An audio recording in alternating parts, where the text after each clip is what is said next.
Hello दोस्तों, नमस्कार। स्वागत है आपका अपने YouTube चैनल नाउ रेलवे में। दोस्तों, जैसा कि पता है आपको कि इस चैनल पर रेलवे विभागीय परीक्षा संबंधित प्रत्येक विभाग का प्रश्न पत्र और उससे जुड़ी सारी डाउट क्लियर किया जाता है।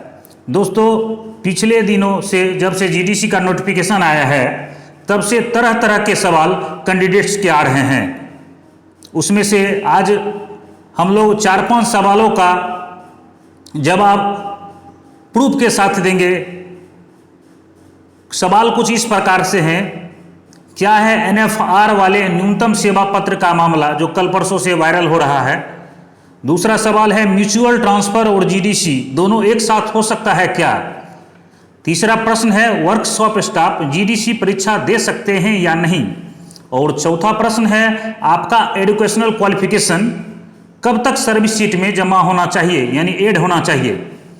पांचवा प्रश्न है दोस्तों, कब तक ज्वाइन करने वाले उम्मीदवार जीडीसी परीक्षा दे सकते हैं।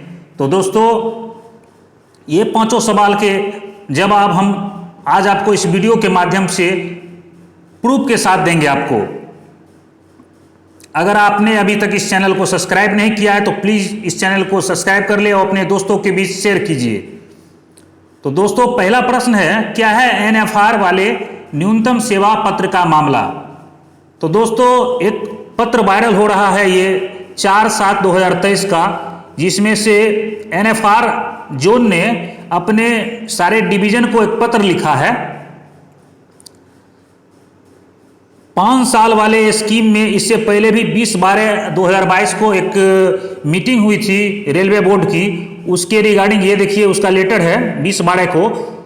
उस दिन भी एनएफआर जोन ने अपने सारे डिवीजन को टू डीआरएम कटिहार, रंगिया, तिनसुकिया, यानी सारे डिवीजन को दोस्तों वो पत्र लिखा था। और पत्र में बोला गया था please refer the letter of event number dated 16/12/2022 wherein board has desired comments on the issue with regard to extend introduction product regarding filling of vacancy through the GDC scheme and has proposed for prescribing certain minimum residency period of say 5 years of appearing in the GDC। दोस्तों, union ने कुछ जगह के union ने board को यह पत्र लिखा था कि न्यूनतम सर्विस जीडीसी के लिए 3 साल या 5 साल कर दी जाए। तो उसी के रिगार्डिंग 20/12/2022 को बोर्ड में मीटिंग होती है और मीटिंग के बाद एक पत्र जारी किया जाता है सभी जोनों को कि आप इस पर जल्द से जल्द जवाब दीजिए ताकि हम अपना लेटर निकालें इसके रिगार्डिंग। दोस्तों, अभी तक रेलवे बोर्ड की तरफ से कोई ऐसा लेटर इशू नहीं हुआ है कि 3 साल सर्विस मान्य है या 5 साल मान्य है। जब तक सारे जोन अपना मत वहाँ पे रेलवे बोर्ड को नहीं देंगे तब तक अभी तक कोई डिसीजन।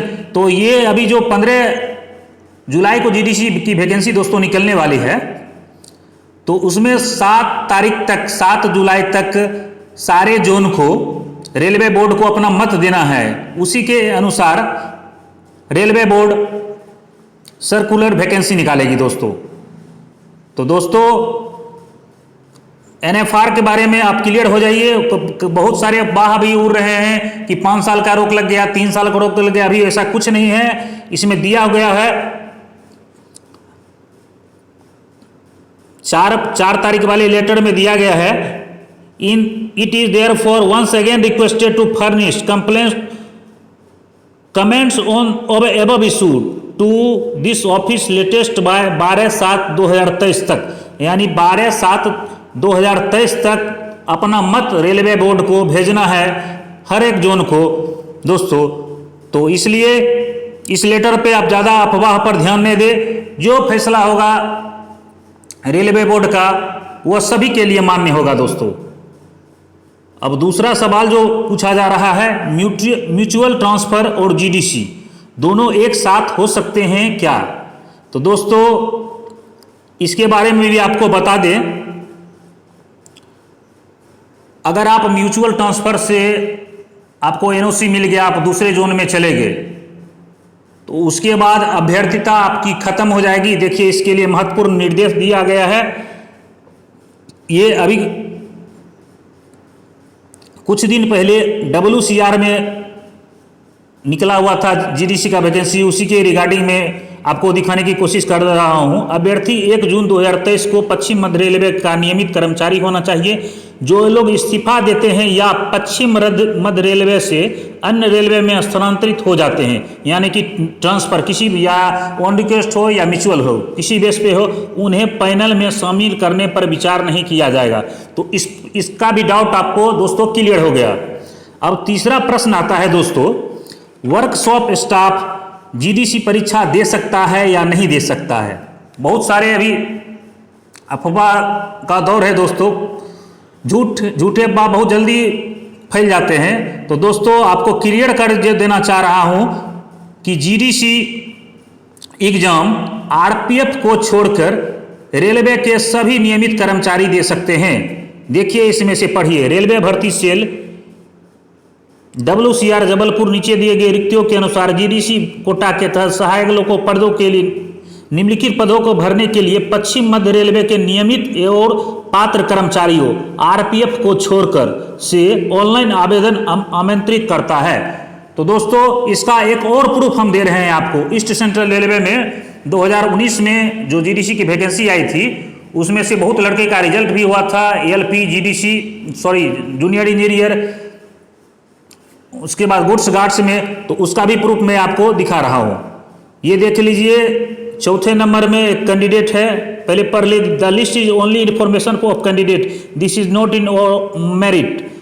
ये ECR GDC रिक्वायरमेंट 2018 का है। इसमें देखिए 4 नंबर में कैंडिडेट है जितेंद्र कुमार, संधू सिंह पिता नाम, हेल्पर मैकेनिकल CRW यानी कैरेज रिपेयर वर्कशॉप, हरनौत का यह लड़का है। OBC में इसका सिलेक्शन हुआ, धनबाद डिवीजन से यह लड़का था। तो इसके बारे में भी दोस्तों आपका डाउट एकदम क्लियर हो जाना चाहिए कि वर्कशॉप स्टाफ जरूर GDC का एग्जाम देंगे, इसमें कोई मत नहीं होना चाहिए। अब दोस्तों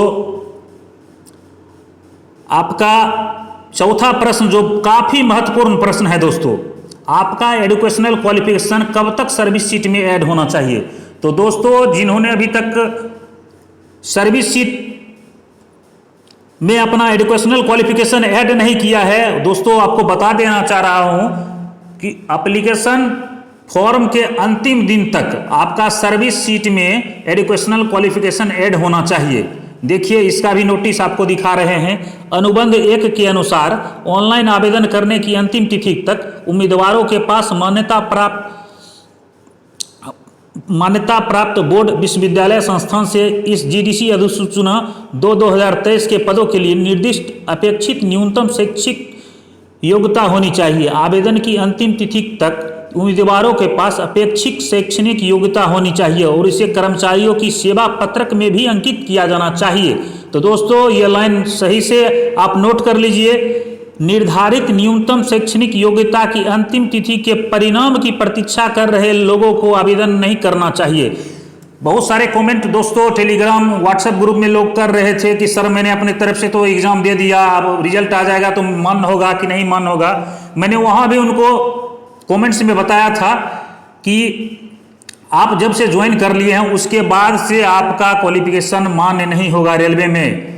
तो दोस्तों आप देख लीजिए, वेटिंग वाले के लिए भी जो कैंडिडेट अपने रिजल्ट का वेट कर रहे हैं और चाहते हैं GDC, उसकी अभ्यर्थता बिल्कुल रद्द हो जाएगी।